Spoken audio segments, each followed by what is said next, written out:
Good morning, Ram Ram, Adab, Sat Sri Akal, whatever you feel connected with. Hello, I am SK Kansia from Medini Nagar. आज हम लोग पढ़ने जा रहे हैं लाइट, रिफ्लेक्शन एंड रिफ्रैक्शन। आप लोगों ने कभी ये सोचा है कि हम लोग चीज़ों को कैसे देख पाते हैं? यहाँ हम लोग देख पा रहे हैं reflection and refraction. Light, okay, how can we see? Can we see in a dark room? क्या हम लोग एक अंधेरे कमरे में देख सकते हैं? जैसे ही रोशनी आती है तो हम लोग चीज़ों को देख पाते हैं। ये लाइट जो है क्या है? एक्चुअल में हम लोगों को ये लाइट क्या देता है? इसके बारे में हम लोग पढ़ेंगे। क्या इसकी क्या-क्या गुण हैं? Are we ourselves inside the mirror? क्या हम लोग खुद ही मिरर के अंदर हैं? हम लोग मिरर में देखते हैं, हमारा ही फेस दिखता है। इन्हीं चीज़ को जो है हम लोग समझेंगे। What is that which gives colour to the rainbow? हम लोग रेनबो देखे हैं। रेनबो का कलर जो है अलग-अलग उसमें कलर्स आते हैं। ये कलर कौन देता है? कोई बाहरी व्यक्ति है? भगवान है? No. According to science there is no god. It believes in only the events. Science सिर्फ और सिर्फ नियमों को मानता है, लॉज को मानता है, भगवान को नहीं मानता। इसलिए जो है हम लोग यहाँ पर देखेंगे कि ये कलर्स आते कैसे हैं रेनबो में। चलिए आगे बढ़ते हैं। तो इसमें जो है लाइट 3 तरह की फेनोमेना दिखाता है, घटना दिखाता है। पहला रिफ्लेक्शन यानी परावर्तन, दूसरा रिफ्रैक्शन यानी अपवर्तन और तीसरा डिफ्रैक्शन यानी विवर्तन। चलिए तो अभी हम लोग यहाँ पे देख लेते हैं कि जब लाइट किसी ओपेक चीज़ पे यानी कि ऐसे चीज़ पे जिससे कि लाइट पास नहीं होता है, उस पर पड़ता है तो क्या होता है कि वह उसके कोनों से मुड़ करके थोड़ा लाइट जो है पीछे उसके परछाई में पहुँचता है। अगर हम लोग कहें जब पूरा डार्क रूम है, अंधेरा कमरा है, तो उस समय हम लोग कुछ भी नहीं देख पाते हैं। लेकिन एक लाइट किया हुआ कमरा में अगर एक किसी चीज़ के पीछे हम लोग किताब रखकर पढ़ने का कोशिश करें तो पढ़ सकते हैं। लेकिन ऐसा पूरे अंधेरे कमरा में नहीं कर सकते हैं। ऐसा इसलिए होता है क्योंकि ये डिफ्रैक्शन दिखाता है। इस वीडियो में हम लोग ये देखेंगे रिफ्लेक्शन, परावर्तन हम लोग पढ़ेंगे और रिफ्रैक्शन यानी कि अपवर्तन के बारे में पढ़ेंगे। ओके? नाउ अब हम लोग पढ़ने वाले हैं रिफ्लेक्शन ऑफ लाइट। तो इस लाइट के रिफ्लेक्शन के 2 नियम हैं। लाइट यहाँ पर 2 नियमों का पालन करता है। पहला नियम यहाँ पर कहता है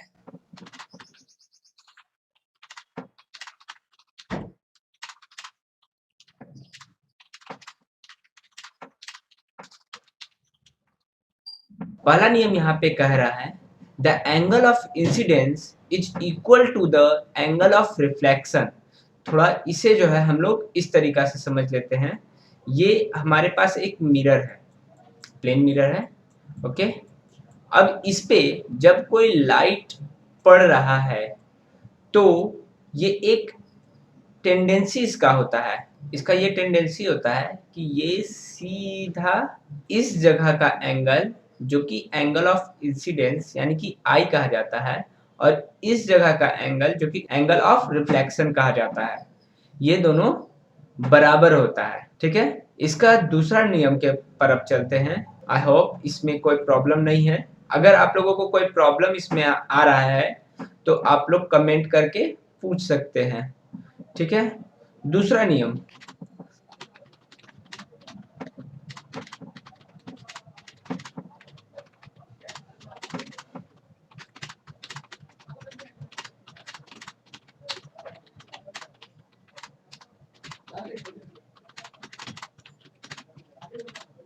यहाँ दूसरा नियम बता रहा है कि the incident ray the normal to the mirror at the point of incidence and the reflected ray all lie in the same plane. यहाँ पर तीन चीजों का बात किया गया है। द इंसिडेंट रे, ये रे जो ऊपर से आ रहा है ये रे। दूसरा द नॉर्मल, नॉर्मल कहने का मतलब ये जो 90 डिग्री पे हम ये लाइन बीच में बनाए हैं, ये लाइन, ये जो है क्या होता है, ये नॉर्मल कहलाता है ये। और तीसरा चीज एंड द रिफ्लेक्टेड रे, ये जो रिफ्लेक्ट करके यहाँ से आया ये रे और रिफ्लेक्शन के बाद ये इधर चला गया, ये तीनों जो है एक ही प्लेन में होते हैं। मतलब कि ये ऐसा नहीं है कि जैसे आप लोग यहाँ पे देख रहे हैं कि स्क्रीन पे ये इस डायरेक्शन में जा रहा है, ओके, तो ऐसा नहीं है कि ये अंदर की ओर चला जाएगा या बाहर की ओर आ जाएगा, ऐसा नहीं होने वाला है। ये अपने फॉर्म में जैसे चलता है ये स्क्रीन के अलोंग ही ये चलेगा। ये दूसरा नियम हमको बताता है, लाइट का रिफ्लेक्शन का दूसरा नियम ये बताता है। चलिए हम लोग एक एक्सपेरिमेंट करते हैं। ये हम लोग जो है स्पून के मदद से यहाँ पर कुछ रिसीव करने का कोशिश करते हैं। यहाँ पे देख सकते हैं कि हमारा जो चेहरा का इमेज है वो छोटा दिख रहा है और सीधा दिख रहा है, जबकि हम लोग यहाँ पे उलटते हैं, इसमें जब उलट देते हैं तो हमारा चेहरा जो है उल्टा दिख रहा है, उल्टा दिख रहा है। और यहाँ पर जो है साइज क्या है, छोटा है, जबकि और नजदीक जाते हैं तो बड़ा होते जाता है। यहाँ पे हम लोगों ने देखा कि चम्मच के सामने हमारा चेहरा जो है वह उल्टा दिख रहा है, जबकि पीछे में ये सीधा दिख रहा है। चलिए तो आगे हम लोग यहाँ पर आते हैं अपने प्रेजेंटेशन पर, इसे क्लियर कर लेना होगा। स्पेरिकल मिरर, यहाँ पर मिरर हमारे सामने दो तरह के बताए गए, कॉनकेव अवतल और कॉन्वेक्स उत्तल। ये दो तरह के मिरर हमारे सामने हैं, ठीक है। इसमें ये जो रिफ्लेक्टिंग सरफेस होता है यह क्या होता है, अंदर की ओर होता है, जबकि जब कॉन्वेक्स का बात करते हैं तो ये रिफ्लेक्टिंग सरफेस जहां पर रिफ्लेक्ट हो रहा है लाइट, वह क्या होता है कि उभरा हुआ होता है। इसको हिंदी में उत्तल दर्पण कहते हैं, ये हिंदी में अवतल दर्पण हो गया, ओके। अब चलिए इसके संबंध में कुछ हम लोग बनाते हैं। चलिए तो हम लोग यहाँ पर कॉनकेव लेंस का इस्तेमाल करेंगे, उसके मदद से फोकस को निकालेंगे। यहाँ कॉनकेव मिरर को हम लोग इनिशियल पॉइंट पर जो कि पहले बना चुके थे उस पर रखे हैं, और अब जो है सूरज का हम लोग इमेज बनाने का कोशिश करते हैं हमारे पेपर पे, ताकि ये पेपर बर्न हो सके। अभी यहाँ पर हमारा हाथ जो है काफ़ी हिल रहा है, इस वजह से ये पेपर बर्न नहीं हो पा रहा है। इसके लिए हम लोगों को प्रॉपर स्टैंड का ज़रूरत था, जो कि हमने अपने ट्यूशन से लाया ही नहीं है। सो हम लोग इस दोनों पॉइंट के बीच की दूरी को नाप लेते हैं, जो कि हमारा 20 सेंटीमीटर आया है। इसे फोकल लेंथ कहते हैं, हम लोग इसको फोकस कह सकते हैं। चलिए तो आगे देखते हैं terms related to spherical mirror. यहाँ पर कुछ टर्म्स जो है हम लोग पढ़ेंगे, ठीक है। सबसे पहला है अपार्चर। ये जो है अपार्चर MN है, यहाँ MN जो है यहाँ हमारा अपार्चर है, ठीक है। इसे जो है हम लोग यहाँ पर बना ही लेते हैं, थोड़ा सा मुश्किल काम है। ये जिस जगह से रिफ्लेक्शन होगा वो हमारा अपार्चर कहलाता है, जो कि MN के द्वारा प्रदर्शित किया जाता है। ये हमारा इसके बीच का पॉइंट, ये पॉइंट P यानी पोल कहलाता है। अपार्चर क्या है, MN, ओके। ये अपार्चर हो गया, जिसको हिंदी में द्वारक कहा जाता है। MN का मिड पॉइंट पोल कहलाता है, जिसे P से दर्शाया जाता है। नेक्स्ट है, ये एक गोले का भाग होता है, जैसे कि अगर हम लोग इसे पूरा करें तो इस तरीका का कुछ गोला बनने वाला है, ठीक है। तो ये गोले का भाग होता है, तो इसका जो सेंटर होता है इसे हम लोग C यानी सेंटर ऑफ कर्वेचर, वक्रता केंद्र C के द्वारा दिखाते हैं, ओके, इसे थोड़ा इरेज कर लेते हैं। चलिए, तो अब आगे जो है हम लोग वक्रता त्रिज्या, ये सी पॉइंट से पी पॉइंट के बीच का जो जगह है, ये वक्रता त्रिज्या कहलाता है। इसको हम लोग सीपी कहेंगे, सीपी, यही वक्रता त्रिज्या है। आगे है यहाँ पे मुख्य अक्ष, ये जो लाइन हम लोगों ने सबसे पहले खींचा है, ये बीच का लाइन, जो कि जिस पर कि सी है, एफ अभी आगे बताने वाले हैं, और पी है, ये क्या कहलाता है, प्रिंसिपल एक्सिस कहलाता है। इन चीजों को हम लोग विस्तार से आगे पढ़ने वाले हैं, ठीक है। आगे यहाँ पर फोकस, ये पॉइंट जो कि सी और पी का मीट पॉइंट होता है, जो कि एफ से दर्शाया जाता है, यह फोकस कहलाता है। आगे हमारे पास है फोकस दूरी, एफ और पी, एफ पी जो दूरी होता है वो फोकस दूरी कहलाता है, इंग्लिश में फोकल लेंथ। ओके, यहाँ तक कोई दुख, कोई परेशानी, कोई तकलीफ तो जल्दी से कमेंट कीजिए और बताइए। ओके, स्क्रीनशॉट लेना है तो ले सकते हैं आप लोग, और ऐसे दोबारा से आप लोग देख सकते हैं इस वीडियो को, कोई भी परेशानी न रहे। Okay, finding focus of mirror, image formation by spherical mirror. अभी हम लोग देखेंगे किस तरीका से इमेज बनेगा। चलिए, तो हम लोग एक्सपेरिमेंटेशन पे आते हैं। हम लोग यहाँ पर कोशिश करेंगे कि जो भी इमेज बने वो सीधा फोकस करे, एकदम शार्प इमेज बने, और वही पॉइंट जो है हमारा इमेज कहलाएगा, इमेज पॉइंट कहलाएगा। इस पर हम एक सबसे पहले निशान बना लेते हैं कि हम मिरर को कहाँ रखेंगे। यहाँ पर 20 सेंटीमीटर हम लोग पहले ही इसका जो है निकाल चुके थे, क्या चीज़, फोकल लेंथ निकाल चुके थे। तो 20 सेंटीमीटर पर हम लोग यहाँ पर लाइन खींच देते हैं एक, ठीक है। और अगले 20 सेंटीमीटर पर देखिए एक आगे फिर हम 20 सेंटीमीटर पे यहाँ पे लाइन लगा ले रहे हैं, और इसे एक सीधा लाइन इस पर डाल दे रहे हैं, जो कि प्रिंसिपल एक्सिस होगा। मोमबत्ती को जो है हम लोग जला लेते हैं।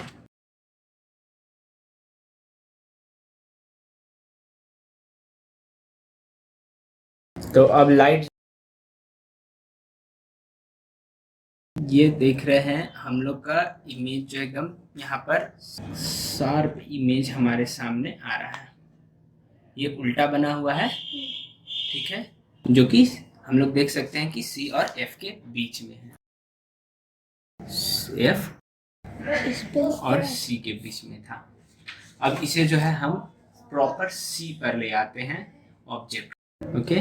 और अब जो है हम लोग इसको देखते हैं, एकदम सी पर बराबर साइज का हम लोग देख पा रहे हैं कि इमेज फॉर्मेशन हो रहा है, ठीक है, एकदम इक्वल है, साइज में भी बराबर है और ये बराबर दिख रहा है, शार्प इमेज बना हुआ है। अब इसको और नजदीक ले जाते हैं, सी और एफ के बीच में। अब ऑब्जेक्ट जो इमेज जो बनेगा वह हमारा और भी दूर बनने वाला है, बियॉन्ड सी, और बड़ा साइज का है। आप लोग देख सकते हैं कि इसका साइज जो है बड़ा है, एकदम क्लियर यहाँ पे शार्प इमेज हमको मिल रहा है, और साइज में ये बड़ा है। अब इसको जो है एकदम नीट एफ पर ले आते, एफ पर लाने के बाद हमारा इमेज कहीं बनने ही वाला नहीं है, ये इन्फिनिटी पे बनेगा एकदम। इसका जो लाइट जो आ गया ये पैरेलल आ गया, ठीक है, और इसलिए ये कहीं पर भी इसका इमेज फॉर्मेशन होना ही नहीं है। इसी तरीके से चाहे हम कितना भी दूर जाएंगे, इसी साइज का हर जगह दिखेगा, इमेज हमको हर जगह इसी साइज का दिखेगा, हर जगह इसी साइज का, इसका साइज बड़ा छोटा नहीं हो रहा है। और जब हम इसको और भी नजदीक एफ से आगे,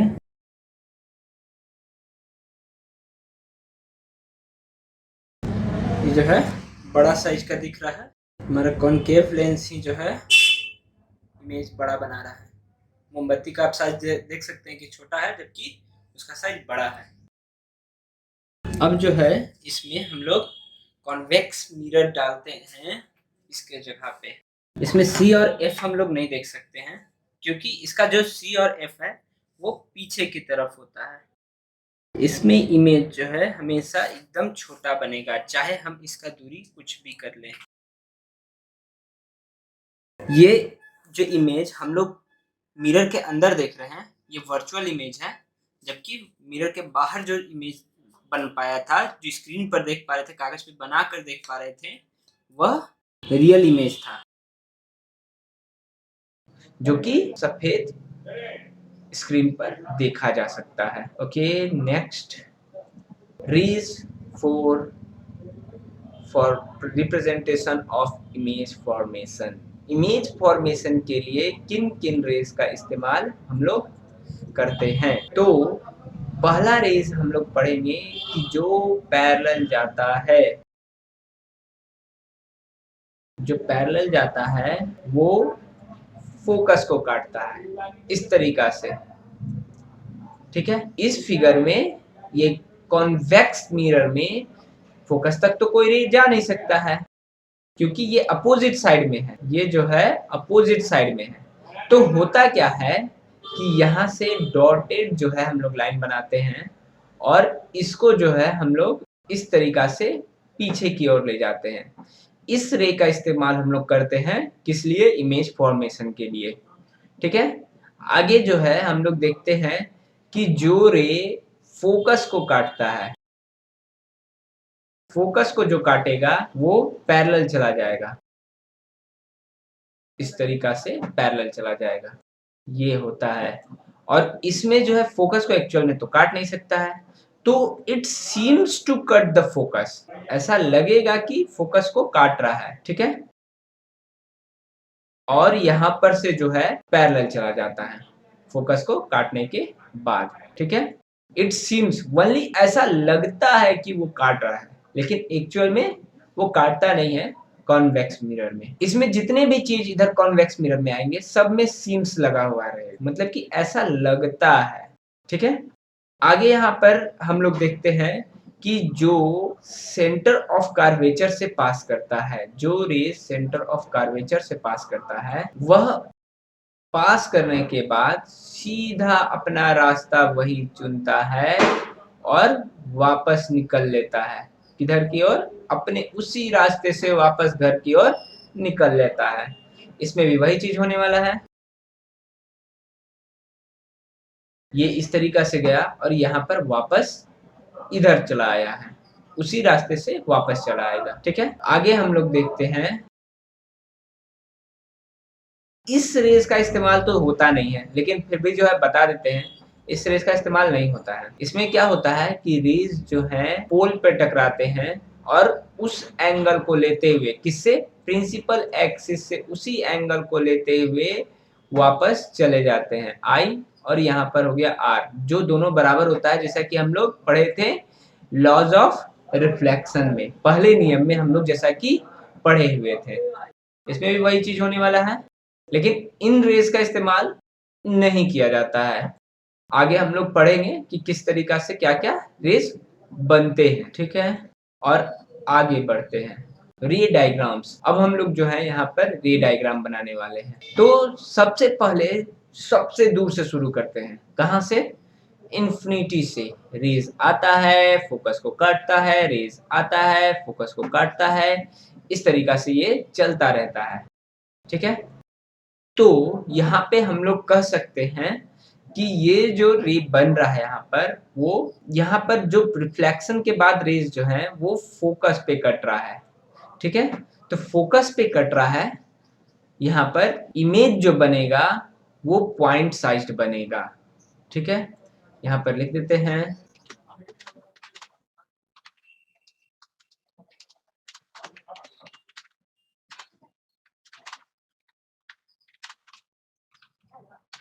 real inverted and point sized, यहाँ पर इमेज बन रहा है। अब जो है ऑब्जेक्ट को हम लोग यहाँ पर रखते हैं, कहाँ पर? और अब जो है हम लोग एक पैरेलल रे ले जा रहे हैं और फोकस को काट रहे हैं। ओके, इस तरीका से कट गया ये। और दूसरा रे जो है और कहाँ ले जाएंगे, पास कराते हैं, पैरेलल चला जाएगा। ठीक है, यहाँ पर दोनों जो रिफ्लेक्टेड रे है, जो रिफ्लेक्ट करके मतलब कि मिरर से घूम करके जो आया है, वो दोनों इस पॉइंट पर जो है इंटरसेक्ट कर रहा है। तो हमारा इमेज यहाँ पर बनेगा, या इस जगह पर हमारा इमेज बन गया है, और जो कि हमारे ऑब्जेक्ट से जो है क्या है, छोटा है। सो हम यहाँ पर लिख देते हैं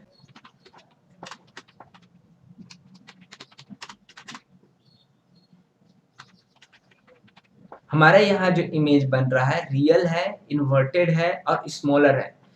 अब यहाँ पर पूछेंगे आप लोग कि रियल इमेज क्या होता है, क्या कोई वर्चुअल इमेज भी होता है? हाँ, होता है। जो इमेज हम लोग किसी स्क्रीन पर शो कर सकते, देख सकते हैं, वह रियल इमेज है, वो यहाँ पे रियल इमेज है।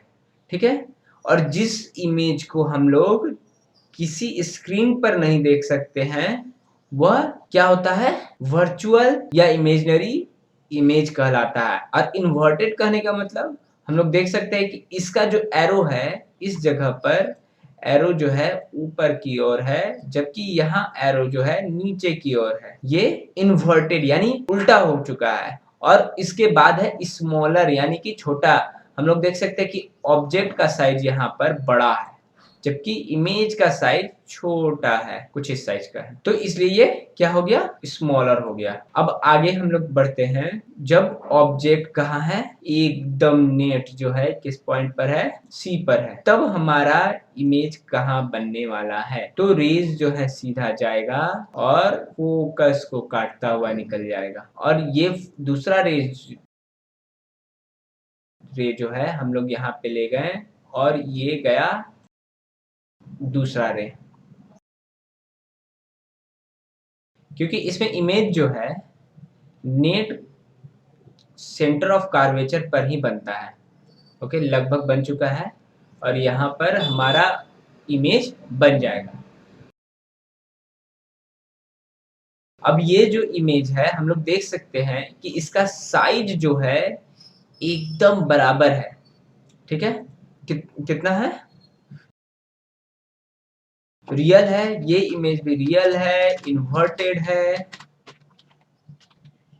ठीक है, यहाँ पर इस तरीका से है। एक चीज और ध्यान में रखना है कि इमेज जो बन रहा है उसका पोजीशन यहाँ पर हम लोग पोजीशन भी लिख देते हैं। इसके स्थिति में है एट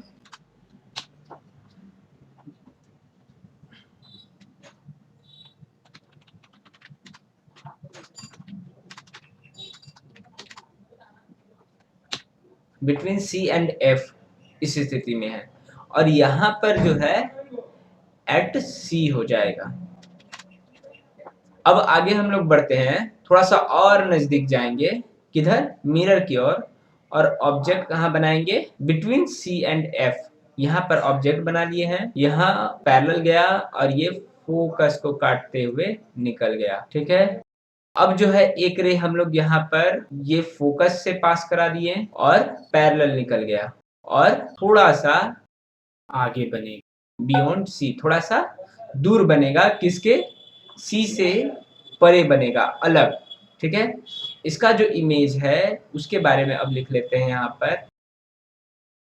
ये भी रियल है, इन्वर्टेड है। यहाँ पर इमेज जो है रियल है, इन्वर्टेड है और लार्जर है। अब यहाँ पर इमेज है कहाँ पर,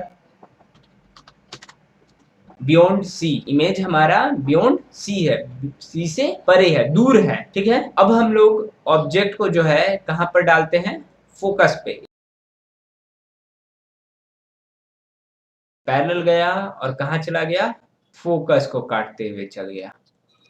अब एक लाइन सेंटर ऑफ कर्वेचर से पास कराएंगे। ये जो रे जाएगा ये पैरेलल चला गया है, सेंटर ऑफ कर्वेचर से आता हुआ प्रतीत किया और वापस जो सेंटर ऑफ कर्वेचर को काटते हुए ये निकल गया है। तो ये इमेज जो है यहाँ पे नहीं बन रहा है, ये दोनों ही जो है रेज पैरेलल हो गया, और यहाँ पर जो इमेज बनेगा वो क्या होगा, इसके बारे में हम लोग लिख लेते हैं।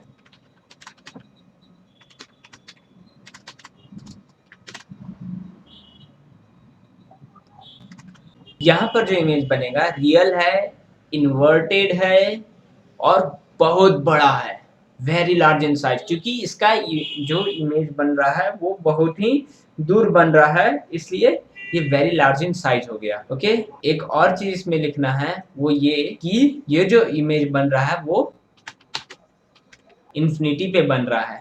ओके, अब यहाँ पर ऑब्जेक्ट को हम और नजदीक ले जाएंगे। कहाँ ले जाएंगे, between F and P, object को यहाँ रख दिए हैं। पैरेलल जाएगा, पैरेलल वाला जो है कहाँ जाता है, हमारा एफ को काटता है, ठीक है, और जो सेंटर ऑफ कर्वेचर से आ रहा है वो वापस उसी रास्ते निकल जाता है, ठीक है। अब यहाँ पर हम लोग देख रहे हैं कि इस जगह पे ये दूरी जो है कम है मुकाबले इस जगह के दूरी पर, तो हम लोग कह सकते हैं कि ये कहीं ना कहीं तो मिला होगा, लेकिन इस डायरेक्शन में तो नहीं मिला है, इस डायरेक्शन में नहीं मिला है। ओके, तो ये उल्टा डायरेक्शन में मिला है, तो हम लोग इसको रिट्रेस करते हैं इसके पाथ को। ओके, तो हम लोग देखते हैं कि इस जगह पे हमारा इमेज बन रहा है, क्योंकि यहाँ पे रिफ्लेक्शन के बाद रेज कट रहा है, ठीक है। तो यहाँ पर हम लोग लिख लेते हैं इसके बारे में।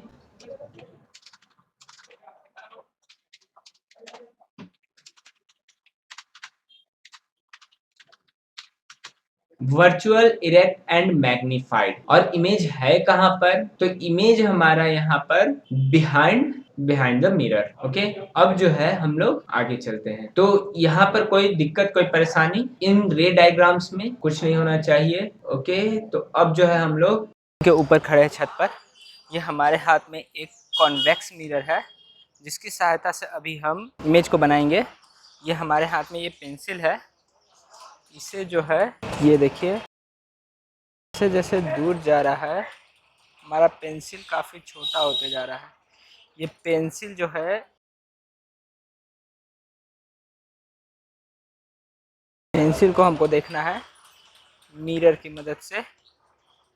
यहाँ देखिए पेंसिल में लिखा हुआ कुछ हमको पढ़ा रहा है, और जैसे जैसे दूर जा रहे हैं काफ़ी छोटा होते जा रहा है,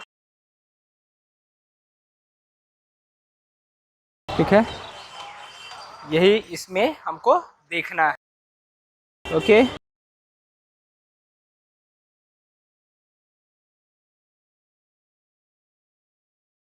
चलिए आगे आगे बढ़ते हैं। कॉन्वेक्स मिरर, यहाँ पर कॉन्वेक्स मिरर के बारे में हम लोग देखते हैं। जब ऑब्जेक्ट काफी दूर यानी इंफिनिटी पे होता है तो इस तरीका से ये रेज आते हैं और चले भी जाते हैं। कहाँ जाते हैं, ऐसा प्रतीत होता है कि फोकस को काट रहे हैं। ओके, तो ये जो है रे इस तरीका से बन गया। इसमें कम से कम 2 रेज हमको चाहिए ही चाहिए होता है। तो हम लोग यहाँ पे देख सकते हैं कि जो इमेज बना है यहाँ पर,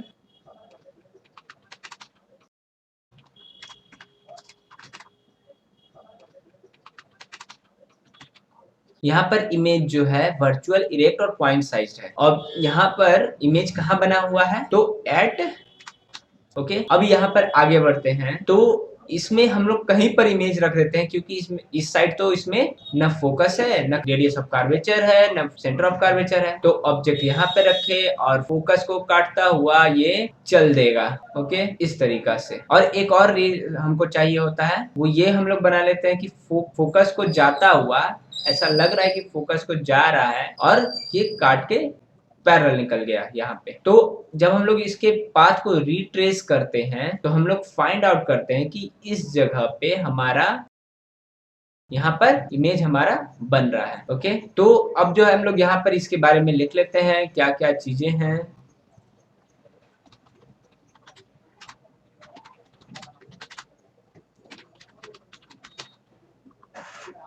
ऑब्जेक्ट यहाँ पे वर्चुअल है, इरेक्ट है और डिमिनिश्ड है, यानी छोटा साइज में, इसको स्मॉलर भी लिख सकते हैं। और है कहाँ ये इमेज,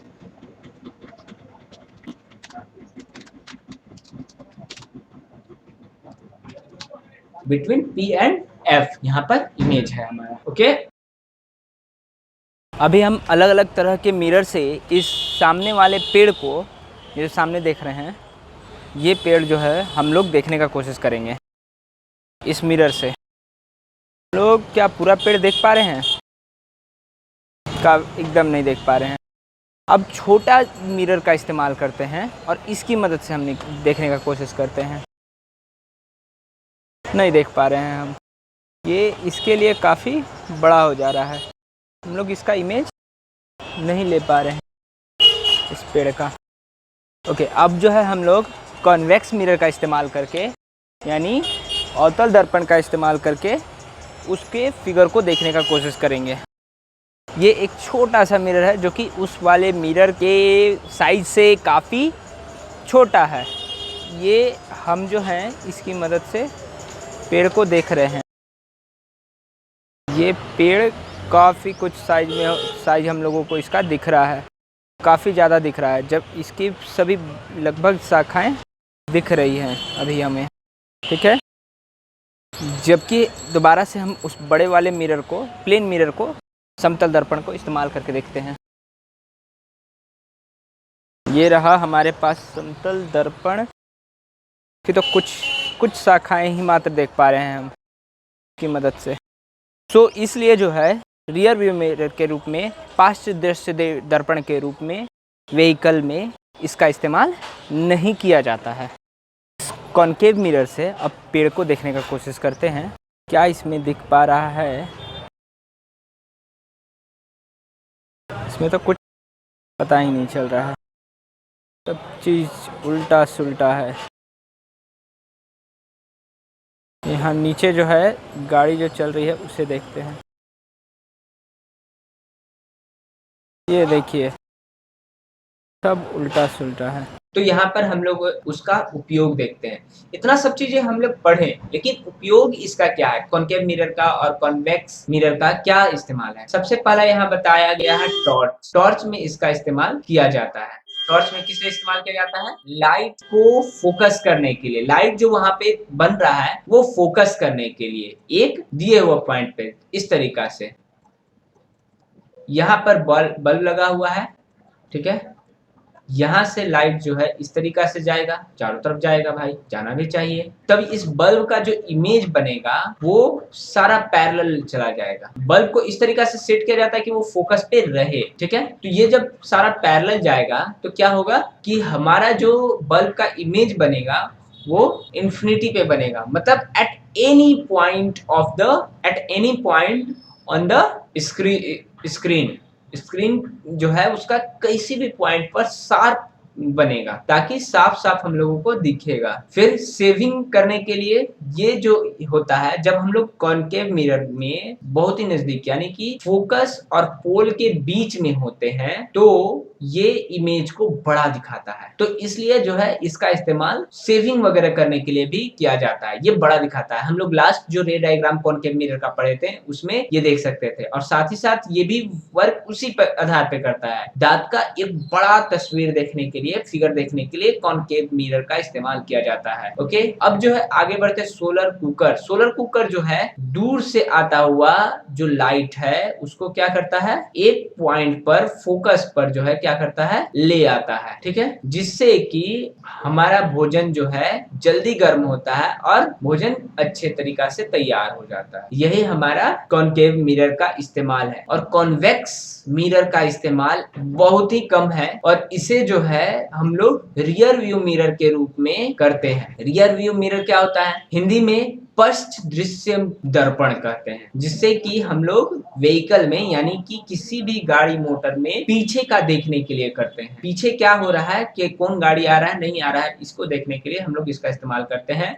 ये हमेशा जो है क्या करता है कि छोटा इमेज बनाता है, हर बार जो है सीधा बनाता है। ये भी चीज है, अगर सीधा नहीं बनाएगा, उल्टा बनाएगा तो हम लोग प्रिसीव ही नहीं कर पाएंगे, समझ ही नहीं पाएंगे कि एक्चुअल में जो है ये हो क्या रहा है, कौन गाड़ी किधर से आ रहा है नहीं आ रहा है, ये समझना ही मुश्किल हो जाएगा। और साथ ही साथ क्योंकि ये छोटा बना रहा है इसलिए क्या होगा कि ये ज्यादा से ज्यादा एरिया को हम लोग को दिखाएगा। ज्यादा से ज्यादा गाड़ी की, कौन गाड़ी कहाँ आ रहा है, वो ज्यादा से ज्यादा एरिया हम लोग पीछे का देख पाएंगे। कोई आदमी है, कोई जानवर है, तो सब हम लोग देख पाएंगे, ठीक है। इस तरीका से ये यूजेस पर एक चीज और यहाँ पर हम लोग देख लेते हैं, किसी भी एक डायग्राम पर हम काम करते हैं, इस पर काम करते हैं। ओके, यहाँ पर अगर हम नंबर दे देते हैं, एक नंबर देते हैं ऑन इंफिनिटी 1, फिर 2 नंबर देते हैं बियॉन्ड सी, 3 नंबर at C, 4 between C and F, 5 on F and 6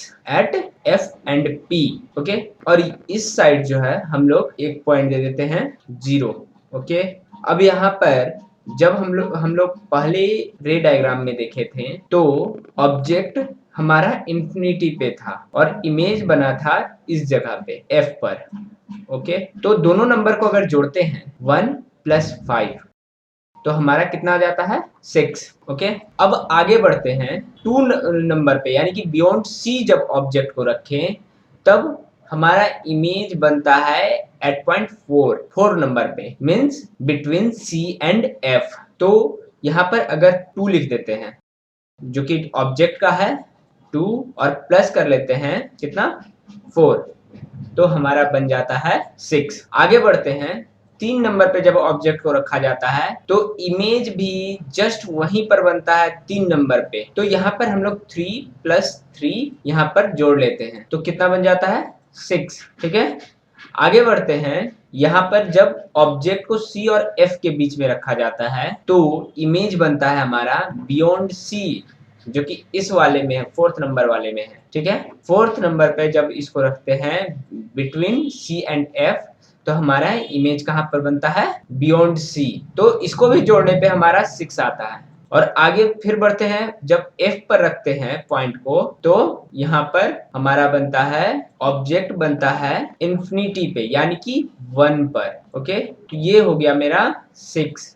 आगे जब बढ़ते हैं ऑब्जेक्ट जब 6 नंबर पे यानी कि ये वाला रे डायग्राम में, तो यहाँ पर इमेज जो है इस साइड बनता है, दैट मीन्स 0 के तरफ, तो 6 + 0 कर लेते हैं तो आता है 0। तो हम लोग किसी भी पोजीशन पर ऑब्जेक्ट अगर रखा हुआ है तो इमेज कहाँ बनेगा इसको हम लोग आसानी से फाइंड आउट कर सकते हैं, just putting the number on the diagram 1 2 3 4 5 and 6। the point C is for equal के लिए पॉइंट C है, यहाँ पर C पर बराबर रहता है, बाकी जब इससे इधर इमेज बनता है तो ये छोटा बनता है, जितना बड़ा नंबर उतना छोटा इमेज।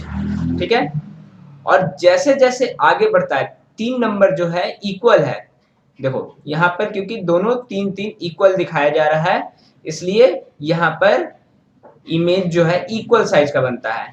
इससे ज्यादा नंबर रहेगा किसका इमेज का और कम नंबर रहेगा ऑब्जेक्ट का। ठीक है, तो इमेज क्या होगा छोटा होगा, स्मॉलर। ओके, और अगर इमेज का नंबर क्या होगा कम होगा और ऑब्जेक्ट का नंबर ज्यादा रहेगा, उल्टा स्थिति चलता है इसमें, तो ऑब्जेक्ट बनेगा क्या लार्जर, बड़ा बनेगा। ठीक है, अब यहाँ पर जो है इस लास्ट वाले केस में थोड़ा सा बदल जाता है कि इसमें 0 रहता है, इस स्थिति में सिर्फ जो है इमेज वर्चुअल और इरेक्ट बनता है, बाकी सभी स्थिति में बाकी 5 स्थिति में इमेज रियल और इन्वर्टेड बनता है। इस फिगर के लिए कॉन्वेक्स मिरर को हम लोग रियर व्यू मिरर के रूप में इस्तेमाल करते हैं। ओके, इसको समझने के लिए हम लोग एक यहाँ पर एक्सपेरिमेंट करते हैं। हम लोग अलग अलग तरह का अलग अलग साइज का मिरर, प्लेन मिरर का इस्तेमाल करके एक पेड़ को देखने का कोशिश करेंगे और उसके बाद क्या करेंगे, उसके बाद हम लोग जो है एक कॉन्वेक्स मिरर का इस्तेमाल करके उसको देखने का कोशिश करेंगे, क्या इसमें हमको क्या दिख रहा है ये हम लोग समझेंगे और कितना दिख रहा है। जितना ज्यादा हम लोग देख पाएंगे उतना ज्यादा ही अच्छा है कि हम लोग उसे पीछे पास्ट दृश्य के लिए, पीछे देखने के लिए व्हीकल्स में यूज करेंगे। Okay, let's practice some question. कुछ क्वेश्चन को यहाँ पे प्रैक्टिस करेंगे। Principal focus of a concave mirror, concave mirror का प्रिंसिपल फोकस क्या होता है। The point of principal axis intersected by parallel rays after reflection, reflection के बाद यानी कि परावर्तन के बाद जो पैरेलल रेज आ रहे हैं, समानांतर किरण आ रहे हैं, वो मुख्य अक्ष को जिस बिंदु पर काटता है उस बिंदु को मुख्य फोकस कहते हैं, प्रिंसिपल फोकस कहते हैं। सही है, चलो आगे भी देख लेते हैं। The point on principal axis through which rays passes to go parallel, वह पॉइंट जहां से रेज पास करने के बाद पैरेलल चल जाता है। इस आंसर को भी सही हम मान सकते हैं, लेकिन ज्यादा सही आंसर जो है यही होता है। ठीक है, half of the radius of curvature, radius of curvature का आधा, ये भी सही है। लेकिन अगर डिफाइन करने का बात आएगा तो यही हम लोग डिफाइन करके बताएंगे, और नन ऑफ द अबव, इनमें से कोई नहीं। यहाँ तो 3 आंसर दिख रहे हैं। Focal length of spherical mirror whose radius of curvature is 20 centimetre. हम लोग देखिए कि सेंटर ऑफ कर्वेचर जो है वह सेंटर ऑफ कर्वेचर यानी सी और पोल का मिड पॉइंट एफ होता है। इस तरीका से centre of radius of curvature का आधा जो है फोकल लेंथ होता है, और यहाँ पर हम लोग कह सकते हैं कि 20 का हाफ हो गया 10, ये इसका आंसर हो गया। फोकल लेंथ जो है स्पेरिकल मिरर का यहाँ पे पूछा गया है, जिसका रेडियस ऑफ कर्वेचर 20 सेंटीमीटर है। Mirror that can form erect and large image, convex mirror उत्तल दर्पण, वह दर्पण का के बारे में पूछा जा रहा है जो कि सीधा और बड़ा इमेज बनाता है, और कुछ नहीं। ठीक है, फिर है प्लेन मिरर, कॉनकेव मिरर, अवतल दर्पण, समतल दर्पण, इनमें से कोई नहीं। ठीक है, वीडियो को पॉज कीजिए और आंसर कमेंट बॉक्स में जरूर लिखिए। चलिए तो इसका आंसर देख लेते हैं। वो मिरर होता है कॉनकेव मिरर, जो कि हम लोग देख चुके थे कि इस तरीका का इमेज बनता है। इस तरीका का जब फोकस और पोल के बीच में ऑब्जेक्ट रहता है तो इमेज जो है इसका कहाँ बनता है, इस टाइप का बनता है, और पीछे इसका इमेज बन जाता है। ठीक है, तो इस तरीका से ये बड़ा भी होता है और साथ ही साथ सीधा भी होता है। Okay, we use a convex mirror as a rear view in the vehicles because वाहनों में हम लोग रियर व्यू मिरर के रूप में कॉन्वेक्स मिरर क्यों इस्तेमाल करते हैं। ठीक है, क्योंकि it always shows erect image, यह हमेशा सीधा इमेज दिखाता है, सीधा प्रतिबिंब दिखाता है। It always shows smaller image for wider view, यह हमेशा छोटा इमेज दिखाता है, जिसकी वजह से हम लोग वाइडर यानी कि ज्यादा क्षेत्र को देख सकते हैं। It have low glare in light, इसका ये जो है कम ग्लेयर देता है, मतलब जब लाइट होता है, पीछे से लाइट आता है तो क्या होता है कि हमारा आंख चमकने लगता है, तो ये चमक जो है बहुत कम होता है। बोथ ए एंड बी, थोड़ा जवाब सोचिए और फिर यहाँ पे आंसर कीजिए। ये जितने भी पॉइंट यहाँ पर क्वेश्चन पूछे जा रहे हैं वो बताया जा चुका है, और इसको जो है आसानी से आप लोग बना सकते हैं।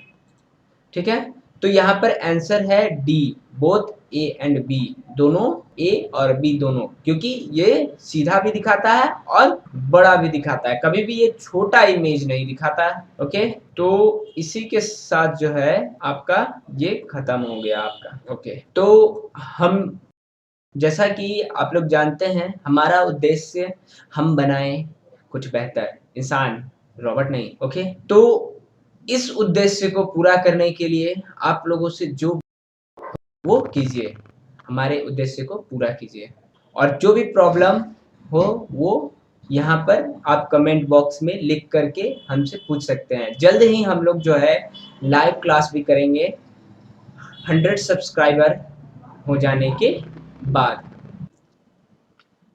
और एक चीज, आप लोगों को यहाँ ऑफलाइन क्लासेस दिया जा रहा है जो कि फ्री ऑफ कॉस्ट है, जिसके लिए कोई भी पैसा नहीं दिया जा रहा है। ये हमारे ऑर्गेनाइजेशन की तरफ से दिया जा रहा है गवर्नमेंट पॉलिसीज के आधार पे। सो ज्यादा से ज्यादा संख्या में एडमिशन करवाइए और इसका फायदा उठाइए।